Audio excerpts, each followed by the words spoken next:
سامعین کرام، آپ سن رہی ہیں ایک دلچسپ اردو خوفناک کہانی جس کا نام ہے ہوش ربا۔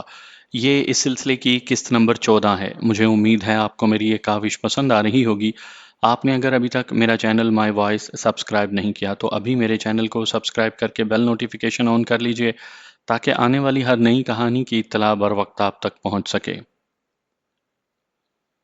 جنگل میں داخل ہونے سے پہلے محسن راؤ نے بتیری کوشش کی کہ کسی طرح وہ اس مشکی گھوڑے پر قابو پا لے۔ اسے شہ سواری کے جتنے گر آتے تھے وہ اس نے آزما ڈالے تھے، لیکن گھوڑا تھا کہ قابو میں نہیں آ رہا تھا۔ وہ بے لگام ہو گیا تھا، لگتا ہی نہ تھا کہ اس کے منہ میں لگام ہے۔